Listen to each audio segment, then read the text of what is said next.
আপনি কি কখনো খেয়াল করেছেন যে মানুষটি সবসময় নিজের বুদ্ধি দেখাতে চায় তাকে মানুষ ভেতরে ভেতরে পছন্দ করে না? আপনি কি দেখেছেন যে সব জানে বলে প্রমাণ দিতে ব্যস্ত থাকে তাকে সবাই চ্যালেঞ্জ করে, আর যে চুপচাপ থাকে তাকে কেউ গুরুত্ব না দিলেও ভয় পায়? বাস্তবতা হলো, জীবনে সবসময় বুদ্ধিমান হয়ে থাকাই আসল বুদ্ধিমানের কাজ নয়। অনেক সময় বোকা সেজে থাকাই সবচেয়ে বড় কৌশল। কারণ মানুষ আপনাকে যত কম বুঝবে, আপনি তাদের তত গভীরভাবে বুঝতে পারবেন। আপনি যত নীরব থাকবেন, তত বেশি মানুষ নিজের আসল রূপ আপনার সামনে খুলে ধরবে। এই পৃথিবীতে জোরে কথা বলা মানুষ অনেক, কিন্তু নীরবে খেলা ঘুরিয়ে দেওয়া মানুষ খুব কম। আজ আমি আপনাকে সেই নীরব শক্তির কথা বলবো, যেখানে আপনি নিজের ইগোকে পাশে রেখে পরিস্থিতিকে নিজের পক্ষে নিয়ে আসবেন।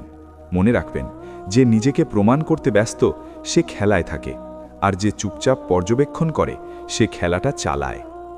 ভিডিওটি যদি আপনার চিন্তাধারা বদলে দিতে পারে, তাহলে এখনই লাইক করুন, কমেন্টে আপনার মতামত জানান, বন্ধুদের সাথে শেয়ার করুন এবং চ্যানেলটি সাবস্ক্রাইব করে পাশে থাকুন। এবার আসুন শুরু করি। 1. কর্মক্ষেত্রে বোকা সেজে থাকুন, শক্তি নিজের হাতে রাখুন।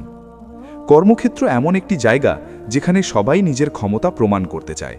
এখানে প্রতিযোগিতা আছে, হিংসা আছে, পিছনে কথা বলা আছে, আবার সামনে হাসি মুখও আছে। এই জায়গায় আপনি যদি সবসময় নিজের দক্ষতা, নিজের বুদ্ধি, নিজের পরিকল্পনা সবাইকে জানিয়ে দেন, তাহলে আপনি খুব দ্রুত সবার টার্গেট হয়ে যাবেন। মানুষ তখন আপনাকে প্রতিদ্বন্দ্বী হিসেবে দেখবে, সহকর্মী হিসেবে নয়।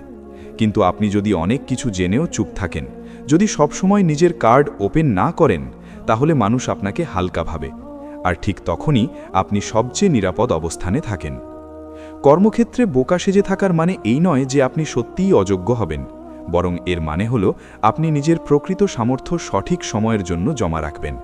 ধরুন, একটি মিটিংয়ে সবাই নিজেদের আইডিয়া জোরে জোরে বলছে। আপনি জানেন এর চেয়ে ভালো সমাধান আপনার মাথায় আছে, কিন্তু আপনি সঙ্গে সঙ্গে সেটা বললেন না। আপনি শুনলেন, পর্যবেক্ষণ করলেন, কে কেমন কথা বলছে তা বুঝলেন। তারপর যখন প্রয়োজন হলো, যখন পরিস্থিতি এমন হলো যে আপনার কথাই শেষ কথা হতে পারে, তখন আপনি শান্তভাবে নিজের পরিকল্পনা দিলেন। তখন আপনার কথার ওজন আলাদা হয়ে দাঁড়ায়, কারণ আপনি সবসময় কথা বলেন না, তাই যখন বলেন তখন মানুষ শোনে। অনেক সময় কর্মক্ষেত্রে কিছু সহকর্মী ইচ্ছে করে আপনাকে পরীক্ষা করতে চায়। তারা প্রশ্ন করে, খোঁচা দেয়, আপনার সীমা বুঝতে চায়। আপনি যদি সঙ্গে সঙ্গে বুদ্ধির লড়াইয়ে নেমে পড়েন, তাহলে তারা আপনাকে প্রতিপক্ষ বানিয়ে ফেলবে। কিন্তু আপনি যদি হালকা হাসি দিয়ে বলেন, আমি বিষয়টা ভালো করে জানি না, আপনি বুঝিয়ে বলুন, তাহলে তারা ভাববে আপনি তেমন কিছু নন। কিন্তু বাস্তবে আপনি তখন তাদের মনস্তত্ত্ব পড়ছেন।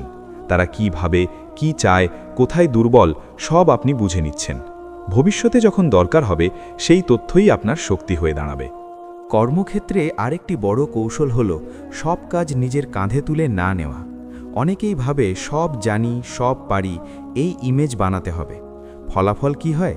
সব কঠিন কাজ তার উপর চাপিয়ে দেওয়া হয়। কিন্তু আপনি যদি মাঝে মাঝে বলেন, এই অংশটা আপনি করলে ভালো হয়, আমি শিখছি এখনও, তাহলে মানুষ আপনাকে দিয়ে সব করাতে পারবে না। আপনি নিজের শক্তি বাঁচিয়ে রাখতে পারবেন, আর যখন সত্যিকারের বড় সুযোগ আসবে, তখন পুরো শক্তি দিয়ে সেটাকে নিজের করে নিতে পারবেন। এখানে মনে রাখবেন, কর্মক্ষেত্রে শত্রু তৈরি হয় খুব সহজে। আপনি যত উজ্জ্বল হবেন, তত বেশি চোখ আপনার দিকে উঠবে। তাই সব সময় নিজের আলো পুরো শক্তিতে জ্বালিয়ে রাখা বুদ্ধিমানের কাজ নয়। কখনো কখনো আলো কমিয়ে রাখলে অন্যরা ভাবে আপনি সাধারণ, কিন্তু আপনি ভেতরে ভেতরে নিজের দক্ষতা বাড়াতে থাকেন, নিজের নেটওয়ার্ক শক্ত করেন, নিজের অবস্থান মজবুত করেন। তারপর একদিন যখন প্রমোশন, বড় প্রজেক্ট বা বড় সিদ্ধান্তের সময় আসে, তখন সবাই অবাক হয়ে দেখে আপনি অনেক দূর এগিয়ে গেছেন। বোকা সেজে থাকার আরেকটি বড় সুবিধা হলো, মানুষ আপনার সামনে নিজের আসল রূপ দেখায়। যারা সামনে ভালো, পিছনে খারাপ, তারা ভাবে আপনি বুঝতে পারবেন না, তাই তারা নির্ভয়ে কথা বলে। আপনি কিছু না বলেই সব শুনে যান। এই নীরব তথ্য সংগ্রহই একদিন আপনাকে সুরক্ষা দেবে, কারণ আপনি জানেন কে আপনার আর কে শুধু সুযোগের অপেক্ষায় আছে। কর্মক্ষেত্রে ইগো সবচেয়ে বড় শত্রু। কেউ কিছু ভুল বললে সঙ্গে সঙ্গে ঠিক করে দেওয়া, কেউ ভুল করলে প্রকাশ্যে ধরিয়ে দেওয়া, এসব আপনাকে মুহূর্তের জন্য বুদ্ধিমান প্রমাণ করলেও দীর্ঘমেয়াদে শত্রু বাড়ায়। কিন্তু আপনি যদি অনেক সময় চুপ থাকেন, প্রয়োজন হলে ব্যক্তিগতভাবে কথা বলেন, আর প্রকাশ্যে কাউকে ছোট না করেন, তাহলে মানুষ আপনাকে সম্মান করবে। তারা বুঝবে আপনি শান্ত কিন্তু দুর্বল নন। মনে রাখবেন, অফিসের রাজনীতি সরাসরি যুদ্ধ নয়, এটা ধৈর্যের খেলা। এখানে যে বেশি চিৎকার করে সে দ্রুত ক্লান্ত হয়, যে চুপচাপ নিজের জায়গা তৈরি করে সে শেষ পর্যন্ত টিকে থাকে। আপনি যদি সব সময় নিজের সেরাটা দেখান, মানুষ আপনাকে ব্যবহার করবে। কিন্তু আপনি যদি সময় বেছে নেন, পরিস্থিতি বুঝে চলেন, মাঝে মাঝে নিজেকে সাধারণ দেখান, তাহলে আপনি নিয়ন্ত্রণে থাকবেন। সবচেয়ে গুরুত্বপূর্ণ বিষয় হল নিজের পরিকল্পনা সবার সামনে খুলে না বলা। অনেকেই উত্তেজনায় নিজের ভবিষ্যৎ পরিকল্পনা সহকর্মীদের বলে দেয়, পরে দেখা যায় সেই আইডিয়াই অন্য কেউ আগে বসের কাছে বলে দিয়েছে। তাই বোকা সেজে থাকার মানে হল নিজের স্বপ্ন, নিজের কৌশল, নিজের পরবর্তী পদক্ষেপ নিজের ভেতরেই রাখা। কাজ শেষ হলে ফলাফল দেখান, পরিকল্পনা নয়। শেষ কথা এই পয়েন্টে, কর্মক্ষেত্রে আপনি যদি নীরব শক্তি হতে পারেন, তাহলে কেউ আপনাকে সহজে হারাতে পারবে না। মানুষ ভাববে আপনি সাধারণ, কিন্তু সময় এলে তারা দেখবে আপনি অসাধারণ। আপনি যত কম নিজেকে প্রমাণ করতে ব্যস্ত থাকবেন, তত বেশি আপনার কাজ নিজেই কথা বলবে। আর তখন আপনার শত্রুরা বাধ্য হবে আপনার সাফল্য মেনে নিতে, কারণ নীরবে খেলা জেতা মানুষকে হারানো সবচেয়ে কঠিন। 2. সম্পর্কের মধ্যে বোকা সেজে থাকুন। মানুষের আসল মুখ দেখুন এবং নিজের মর্যাদা বাঁচান। সম্পর্ক এমন একটি জায়গা যেখানে মানুষ সবচেয়ে বেশি অভিনয় করে। কেউ ভালোবাসার অভিনয় করে, কেউ বন্ধুত্বের অভিনয় করে, কেউ সম্মানের অভিনয় করে। কিন্তু আপনি যদি সব সময় তীক্ষ্ণ বুদ্ধি দেখান, সব কথা ধরতে পারেন, সব ইঙ্গিত বুঝে ফেলেন, তাহলে মানুষ আপনার সামনে স্বাভাবিক থাকতে পারে না। তারা সতর্ক হয়ে যায়। আর যখন মানুষ সতর্ক হয়ে যায়, তখন তারা নিজেদের আসল রূপ লুকিয়ে রাখে। কিন্তু আপনি যদি অনেক কিছু বুঝেও না বোঝার ভান করেন, তখন মানুষ নিজের অজান্তেই নিজের ভেতরের সত্য প্রকাশ করে ফেলে। সম্পর্কে বোকা সেজে থাকার মানে এই নয় যে আপনি অপমান মেনে নেবেন বা নিজেকে ছোট করবেন। এর মানে হলো আপনি তুচ্ছ বিষয় নিয়ে তর্কে যাবেন না, প্রতিটি কথার জবাব দেবেন না, প্রতিটি আচরণের বিচার সঙ্গে সঙ্গে করবেন না। ধরুন কেউ আপনার সামনে মিষ্টি কথা বলছে, কিন্তু পিছনে আপনার সম্পর্কে অন্য রকম কথা বলছে। আপনি তা জানেন। আপনি চাইলে সঙ্গে সঙ্গে তাকে ধরিয়ে দিতে পারেন। কিন্তু আপনি যদি চুপ থাকেন, যদি তাকে বুঝতে না দেন যে আপনি জানেন, তাহলে সে আরও খোলামেলা হবে। সে ভাববে আপনি সরল, আর ঠিক তখনই আপনি তার চরিত্র পুরোপুরি পড়ে ফেলবেন। অনেক সময় সম্পর্কের ভাঙন হয় ইগোর কারণে। আমি কেন চুপ থাকব, আমি কেন আগে ফোন করব, আমি কেন মানিয়ে নেব, এই প্রশ্নগুলো সম্পর্ককে দুর্বল করে। কিন্তু আপনি যদি বোকা সেজে ছোট ছোট বিষয় ছেড়ে দেন, তাহলে বড় বিষয়গুলো আপনার নিয়ন্ত্রণে থাকবে। সব যুদ্ধ জেতার দরকার নেই, গুরুত্বপূর্ণ যুদ্ধ জেতাই আসল কৌশল। আপনি যদি প্রতিটি ছোট ভুলে রাগ করেন, প্রতিটি ছোট অবহেলায় প্রতিক্রিয়া দেন, তাহলে আপনি মানসিকভাবে ক্লান্ত হয়ে পড়বেন। কিন্তু আপনি যদি কিছু বিষয় উপেক্ষা করেন, মানুষ ভাববে আপনি খুবই সহজ। বাস্তবে আপনি নিজের শান্তি রক্ষা করছেন। বন্ধুত্বের ক্ষেত্রেও একই কথা প্রযোজ্য। অনেক বন্ধু আছে যারা সুযোগ বুঝে ব্যবহার করে। তারা সাহায্য নেয়, কিন্তু প্রয়োজনে পাশে থাকে না। আপনি যদি সব সময় হিসেব করতে বসেন, সম্পর্ক টিকবে না। কিন্তু আপনি যদি চুপচাপ পর্যবেক্ষণ করেন, কে কেমন তা বুঝতে সময় নেন, তাহলে একসময় নিজেই বুঝে যাবেন কাকে কাছে রাখবেন আর কাকে দূরে সরাবেন। বোকা সেজে থাকা মানে হলো দ্রুত সিদ্ধান্ত না নেওয়া, মানুষকে সময় দিয়ে নিজের সত্য প্রকাশ করতে দেওয়া। দাম্পত্য বা প্রেমের সম্পর্কেও এই কৌশল শক্তিশালী। ধরুন আপনার সঙ্গী কোনো ভুল করেছে, আপনি চাইলে সঙ্গে সঙ্গে যুক্তি দিয়ে তাকে হারাতে পারেন। কিন্তু আপনি যদি সব সময় জিততে চান, তাহলে সম্পর্ক হারাবেন। কখনো কখনো বোকা সেজে একটু চুপ থাকা, একটু হাসি মুখে বিষয়টা পাশ কাটানো, এগুলো সম্পর্ককে বাঁচায়। কারণ সব সত্য প্রকাশের সঠিক সময় থাকে। সঠিক মুহূর্তে বলা সত্য সম্পর্ককে শক্ত করে, কিন্তু ভুল সময় বলা সত্য ভেঙে দেয়। আরেকটি গুরুত্বপূর্ণ বিষয় হলো, মানুষ যখন ভাবে আপনি খুবই সরল, তখন তারা আপনার সামনে নিজের পরিকল্পনা খুলে বলে। কেউ যদি আপনাকে ঠকানোর চিন্তা করে, সে ভাবে আপনি ধরতে পারবেন না। কিন্তু আপনি যদি ভেতরে ভেতরে সচেতন থাকেন, তাহলে তার পরিকল্পনাই আপনার শক্তি হয়ে যাবে। আপনি সময় মতো নিজের সীমা টেনে দেবেন, কিন্তু তার আগে তাকে পুরোপুরি চিনে নেবেন। সম্পর্কে সবচেয়ে বড় শক্তি হলো ধৈর্য। আপনি যদি সব সময় প্রমাণ করতে চান যে আপনি ঠিক, তাহলে আপনি একা হয়ে যাবেন। কিন্তু আপনি যদি কিছু বিষয় এড়িয়ে যান, কিছু কথায় হাসেন, কিছু আচরণে চুপ থাকেন, তাহলে মানুষ আপনাকে হালকা ভাববে, কিন্তু আপনাকে ছেড়ে যেতে পারবে না। কারণ আপনি শান্ত, আপনি স্থির, আপনি প্রতিক্রিয়াশীল নন। আর যে মানুষ প্রতিক্রিয়া নিয়ন্ত্রণ করতে পারে সেই আসল শক্তিশালী। মনে রাখবেন, সম্পর্কের জগতে সবচেয়ে ভয়ঙ্কর মানুষ সে নয় যে চিৎকার করে, সে যে চুপচাপ সব দেখে এবং সময় মতো সিদ্ধান্ত নেয়। আপনি যদি বোকা সেজে থাকেন, মানুষ আপনার সামনে নিরাপদ বোধ করবে, আর নিরাপদ বোধ করলে তারা নিজেদের মুখোশ খুলে ফেলবে। তখন আপনি বুঝবেন কে সত্যি আপনার আর কে শুধু সুবিধার জন্য। শেষ কথা এই পয়েন্টে, সম্পর্কে বোকা সেজে থাকা মানে নিজেকে হারানো নয়, বরং নিজেকে রক্ষা করা। আপনি সব জানলেও সব প্রকাশ করবেন না, আপনি সব বুঝলেও সব বলবেন না, কারণ নীরব পর্যবেক্ষণই আপনাকে সঠিক সিদ্ধান্ত নিতে সাহায্য করবে। আর একদিন যখন আপনি দূরে সরে যাবেন বা সীমা টানবেন, তখন মানুষ বুঝবে আপনি কখনোই বোকা ছিলেন না, আপনি শুধু অপেক্ষা করছিলেন। 3. শত্রুর সামনে বোকা সেজে থাকুন, তাকে নিজের ফাঁদেই ফেলুন। শত্রু সবসময় প্রকাশ্যে থাকে না, অনেক সময় সে হাসি মুখে পাশে থাকে, আবার সুযোগ পেলেই আঘাত করে। আপনি যদি শত্রুর সামনে সবসময় শক্তি দেখান, সে সতর্ক হয়ে যাবে, কিন্তু আপনি যদি নিজেকে দুর্বল, সাধারণ বা অনভিজ্ঞ হিসেবে উপস্থাপন করেন, তাহলে সে আত্মবিশ্বাসী হয়ে উঠবে। আর অতিরিক্ত আত্মবিশ্বাসী শত্রুর সবচেয়ে বড় দুর্বলতা। শত্রুর সামনে বোকা সেজে থাকার প্রথম কৌশল হল নিজের পরিকল্পনা গোপন রাখা। আপনি কি করতে যাচ্ছেন, কোথায় যেতে চান, কিভাবে এগোচ্ছেন, এসব তাকে জানাতে যাবেন না, বরং এমনভাবে আচরণ করুন যেন আপনার তেমন কোনো বড় লক্ষ্য নেই। শত্রু তখন ভাববে আপনি হুমকি নন, আর যখন সে আপনাকে গুরুত্ব দেবে না, তখনই আপনি সবচেয়ে স্বাধীনভাবে কাজ করতে পারবেন। অনেক সময় শত্রু ইচ্ছে করে উস্কানি দেয়, সে চায় আপনি রেগে যান, প্রতিক্রিয়া দেন, নিজের অবস্থান প্রকাশ করেন। আপনি যদি তার ফাঁদে পা দেন, তাহলে সে বুঝে যাবে কোথায় আপনাকে আঘাত করতে হবে। কিন্তু আপনি যদি হাসিমুখে বিষয়টা উড়িয়ে দেন, যদি বলেন হয়তো আপনি ঠিকই বলছেন, তাহলে সে বিভ্রান্ত হবে। সে বুঝতে পারবে না আপনি সত্যি সরল নাকি তার চেয়ে এক ধাপে গিয়ে। শত্রুর আরেকটি কৌশল হল আপনার দুর্বলতা খুঁজে বের করা।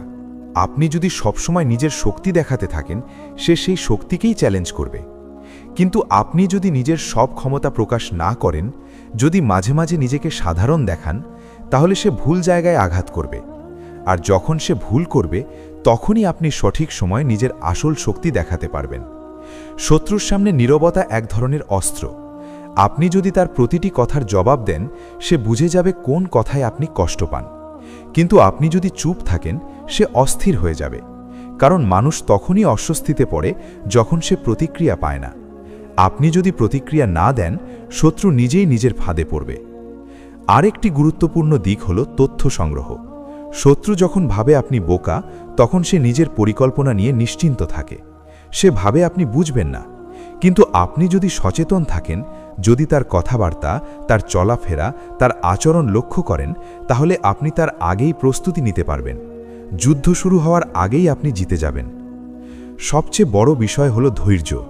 শত্রুকে হারাতে তাড়াহুড়ো করলে আপনি ভুল করবেন, কিন্তু আপনি যদি সময় নেন, যদি অপেক্ষা করেন, যদি নিজেকে আড়ালে রাখেন, তাহলে একসময় পরিস্থিতি নিজেই আপনার পক্ষে চলে আসবে। কারণ যে মানুষ নিজেকে বেশি চালাক ভাবে, সে একসময় অসতর্ক হয়, আর সেই মুহূর্তই আপনার সুযোগ। 4.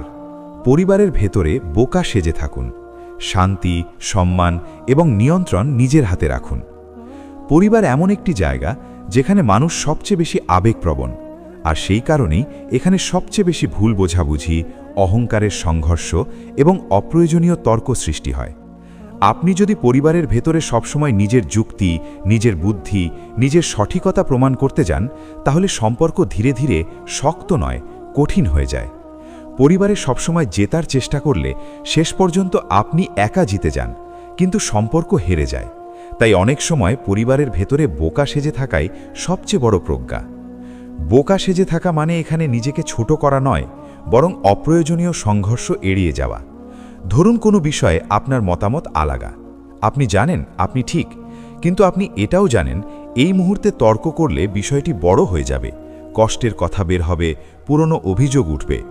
তখন আপনি যদি একটু চুপ থাকেন, একটু হাসেন, বলেন ঠিক আছে আপনার মতোই হোক, তাহলে আপনি হেরে গেলেন না, আপনি পরিস্থিতিকে শান্ত রাখলেন। পরিবারের শান্তি অনেক সময় সঠিকতার চেয়ে বেশি মূল্যবান। অনেক পরিবারে এমন সদস্য থাকে যারা সবসময় নিজেকে বেশি জানে মনে করে। তারা উপদেশ দেয়, সিদ্ধান্ত চাপিয়ে দেয়, ছোট করে কথা বলে। আপনি যদি তাদের সঙ্গে প্রতিটি কথায় প্রতিযোগিতায় নামেন, তাহলে সম্পর্ক তিক্ত হয়ে যাবে। কিন্তু আপনি যদি মাঝে মাঝে বোকা সেজে তাদের কথা শুনে যান, তাদের গুরুত্ব দেন, তাহলে তারা সন্তুষ্ট থাকবে, আর আপনি ভেতরে ভেতরে নিজের মতো কাজ করে যাবেন। কারণ বাস্তবে সিদ্ধান্ত নেয় কাজ, কথা নয়। পরিবারে আরেকটি গুরুত্বপূর্ণ বিষয় হল প্রজন্মের পার্থক্য। বড়রা অনেক সময় পুরনো অভিজ্ঞতা থেকে কথা বলেন, ছোটরা নতুন চিন্তা নিয়ে এগোতে চায়। এই সংঘর্ষে যদি আপনি সবসময় নিজের আধুনিকতা বা যুক্তি প্রমাণ করতে যান, তাহলে দূরত্ব তৈরি হয়। কিন্তু আপনি যদি ধৈর্য ধরেন, সম্মান দেখান, সবসময় নিজের জ্ঞান প্রদর্শন না করেন, তাহলে তারা আপনাকে শ্রদ্ধা করবে। সময় মতো আপনার কাজই প্রমাণ হয়ে দাঁড়াবে। বোকা সেজে থাকার আরেকটি বড় শক্তি হল পরিবারের রাজনীতি থেকে দূরে থাকা। অনেক পরিবারে তুলনা চলে, কে বেশি সফল, কে বেশি উপার্জন করে, কে বেশি সম্মান পায়। আপনি যদি সবসময় নিজের সাফল্য তুলে ধরেন, তাহলে হিংসা জন্মায়। কিন্তু আপনি যদি নিজের অর্জন নিয়ে বড়াই না করেন, বরং সাধারণ থাকেন, তাহলে হিংসার আগুন কম জ্বলবে। আপনি নিজের শান্তি রক্ষা করতে পারবেন। মনে রাখবেন, পরিবারের ভেতরে শত্রুতা তৈরি হলে তা সবচেয়ে বেশি কষ্ট দেয়। তাই সব দেখিয়ে দেওয়ার দরকার নেই। অনেক সময় পরিবারের কেউ আপনাকে ভুল বোঝে। আপনি জানেন আপনি ভুল করেননি, তবুও যদি সঙ্গে সঙ্গে নিজেকে প্রমাণ করতে ঝাঁপিয়ে পড়েন, পরিস্থিতি উত্তপ্ত হয়। কিন্তু আপনি যদি বলেন, হয়তো আমি ঠিকভাবে বোঝাতে পারিনি, তাহলে বিষয়টি নরম হয়ে যায়। এখানে আপনি নিজের অহংকারকে একটু নিচে নামালেন, কিন্তু সম্পর্ককে উপরে তুললেন। দীর্ঘমেয়াদে এটাই জয়। পরিবারে বোকা সেজে থাকা মানে আবেগ নিয়ন্ত্রণ করা। রাগের মুহূর্তে চুপ থাকা, অপমানের মুহূর্তে প্রতিক্রিয়া না দেওয়া, ভুল বোঝাবুঝির সময় ধৈর্য ধরা, এগুলো দুর্বলতার চিহ্ন নয়, এগুলো শক্তির চিহ্ন। কারণ যে নিজেকে নিয়ন্ত্রণ করতে পারে, সেই আসল শক্তিশালী। আপনি যদি প্রতিটি কথাই উত্তেজিত হন, তাহলে অন্যরা আপনার আবেগকে ব্যবহার করবে। কিন্তু আপনি যদি শান্ত থাকেন, তাহলে কেউ আপনাকে সহজে নাড়াতে পারবে না। এখানে আরেকটি গভীর কৌশল আছে, সব কথা সবার সামনে বলা নয়। পরিবারের কোনো সদস্য যদি ভুল করে, তাকে প্রকাশ্যে ছোট না করে ব্যক্তিগতভাবে বোঝান। আপনি যদি প্রকাশ্যে তাকে ধরিয়ে দেন, সে আপনাকে শত্রু ভাববে। কিন্তু আপনি যদি চুপচাপ বিষয়টি সামলান, সে কৃতজ্ঞ থাকবে। এটাই নীরব প্রভাব। পরিবারে অর্থ, সম্পদ বা সিদ্ধান্তের বিষয়েও একই কৌশল প্রযোজ্য। সবসময় নিজের মত চাপিয়ে না দিয়ে অন্যদের মতামত শুনুন। কখনো কখনো এমনভাবে প্রশ্ন করুন যেন আপনি জানেন না, অথচ আপনি জানেন। এতে অন্যরা নিজেদের গুরুত্বপূর্ণ মনে করবে। আর যখন মানুষ নিজেকে গুরুত্বপূর্ণ মনে করে, তখন সে আপনার বিরুদ্ধে যায় না। সবচেয়ে বড় বিষয় হলো, পরিবারের সম্মান আদায় করা যায় না, অর্জন করতে হয়। আপনি যদি সবসময় নিজের শ্রেষ্ঠত্ব দেখান, তাহলে মানুষ দূরে সরে যায়। কিন্তু আপনি যদি নম্র থাকেন, প্রয়োজন হলে বোকা সেজে থাকেন, তর্ক এড়িয়ে চলেন, তাহলে ধীরে ধীরে সবাই বুঝবে আপনি শান্ত, স্থির এবং পরিপক্ক। এই সম্মান শব্দে নয়, আচরণে তৈরি হয়। 5. নিজেরই লক্ষ্য ও স্বপ্নের পথে বোকা সেজে থাকুন। নীরবে বড় হন, হঠাৎ বিস্ফোরণ ঘটান। জীবনে সবচেয়ে বড় ভুলগুলোর একটি হলো স্বপ্ন শুরু করার আগেই সবাইকে জানিয়ে দেওয়া। আপনি কি করবেন, কত বড় হবেন, কত টাকা উপার্জন করবেন, কাকে ছাড়িয়ে যাবেন, এসব আগে বলে দিলে মানুষ দুই ভাগে ভাগ হয়ে যায়। কেউ মুখে আপনাকে উৎসাহ দেবে, ভেতরে ভেতরে হাসবে। কেউ সরাসরি নিরুৎসাহ করবে। কেউ আবার আপনার পরিকল্পনা কপি করে আগে এগিয়ে যাওয়ার চেষ্টা করবে। তাই নিজের লক্ষ্য নিয়ে বোকা সেজে থাকা মানে সবাইকে আপনার আসল গন্তব্য না জানানো। অনেকেই শুরুতেই নিজের বড় বড় পরিকল্পনা প্রকাশ করে ফেলে। ফলাফল কি হয়? কাজের চেয়ে কথাই বেশি হয়ে যায়। মানুষ মনে মনে ধরে নেয়, দেখি কতদূর যায়। আপনার প্রতিটি পদক্ষেপ তারা বিচার করতে থাকে। আপনি চাপ অনুভব করেন। কিন্তু আপনি যদি চুপচাপ কাজ করেন, যদি নিজের উন্নতি নিয়ে হইচই না করেন, তাহলে আপনি মুক্ত থাকবেন। কারণ কেউ আপনাকে থামানোর জন্য প্রস্তুত থাকবে না। আপনি যদি সত্যিই বড় হতে চান, তাহলে নিজের উন্নতির প্রক্রিয়াটাকে ব্যক্তিগত রাখুন। আপনি কি শিখছেন, কি পরিকল্পনা করছেন, কোন দক্ষতা বাড়াচ্ছেন, এসব সবাইকে জানাতে হবে না। অনেক সময় নীরব অগ্রগতি সবচেয়ে শক্তিশালী অগ্রগতি। মানুষ যখন ভাবে আপনি সাধারণ, তখন তারা আপনাকে গুরুত্ব দেয় না। আর গুরুত্ব না দেওয়াই আপনার জন্য আশীর্বাদ। কারণ তখন আপনি নিরিবিলিতে নিজের ভিত্তি শক্ত করতে পারবেন। আরেকটি বিষয় খুব গুরুত্বপূর্ণ, আপনার সাফল্যের আগেই মানুষ আপনাকে বিচার করে। আপনি যদি স্বপ্ন নিয়ে বেশি কথা বলেন, তারা বলবে, এটা কঠিন, এটা আপনার দ্বারা হবে না, অনেকেই চেষ্টা করেছে, পারেনি। এই কথাগুলো ধীরে ধীরে আপনার আত্মবিশ্বাসে আঘাত করে। কিন্তু আপনি যদি বোকা সেজে বলেন, দেখা যাক কি হয়, তাহলে তারা আর আপনাকে টেনে ধরবে না। আপনি ভেতরে ভেতরে নিজের লক্ষ্য ঠিক রেখে এগিয়ে যাবেন। নিজের লক্ষ্য নিয়ে বোকা সেজে থাকার আরেকটি বড় কৌশল হলো নিজেকে সবসময় শিক্ষার্থী হিসেবে দেখানো। আপনি যদি বলেন আমি জানি, মানুষ আপনাকে চ্যালেঞ্জ করবে। কিন্তু আপনি যদি বলেন আমি শিখছি, মানুষ আপনাকে সাহায্য করবে। শেখার মানসিকতা আপনাকে নম্র রাখে, আর নম্র মানুষ দ্রুত উন্নতি করে, কারণ সে প্রতিটি অভিজ্ঞতা থেকে কিছু না কিছু নেয়। আপনি হয়তো এমন একটি কাজ করছেন যা একদিন বড় সাফল্য আনবে, কিন্তু শুরুতে ফলাফল ছোট। যদি আপনি তখনই প্রচার শুরু করেন, মানুষ আপনাকে নিয়ে হাসবে। কিন্তু আপনি যদি নীরবে ধারাবাহিক থাকেন, ছোট ছোট উন্নতি করেন, প্রতিদিন একটু একটু করে এগোন, তাহলে একদিন হঠাৎ সবাই অবাক হবে। তারা ভাববে, কবে এত দূর চলে গেল?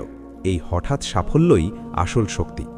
মনে রাখবেন, সিংহ শিকার করার আগে ঘোষণা দেয় না, সে চুপচাপ পর্যবেক্ষণ করে, সময় দেখে, তারপর ঝাঁপ দেয়।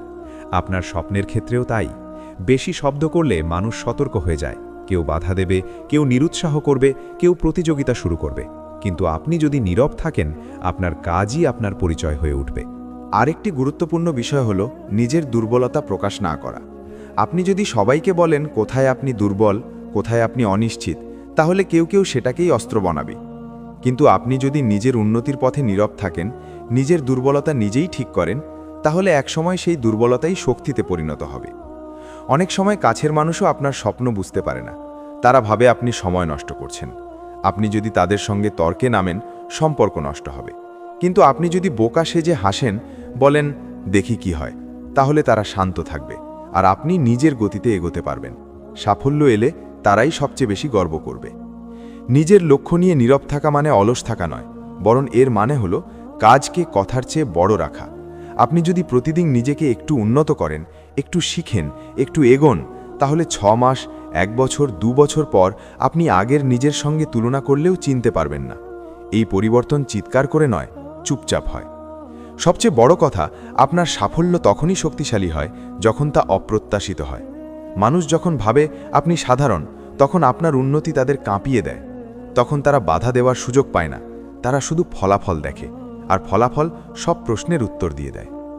এই 5টি জায়গায় যদি আপনি সচেতনভাবে বোকা সেজে থাকতে পারেন, কর্মক্ষেত্রে, সম্পর্কে, শত্রুর সামনে, পরিবারের ভেতরে এবং নিজের স্বপ্নের পথে, তাহলে আপনি অপ্রতিরোধ্য হয়ে উঠবেন। মনে রাখবেন, বোকা সেজে থাকা মানে দুর্বল হওয়া নয়, এটা কৌশলী হওয়া, এটা নিজের ইগো নিয়ন্ত্রণে রাখা, এটা সময়কে নিজের পক্ষে আনা।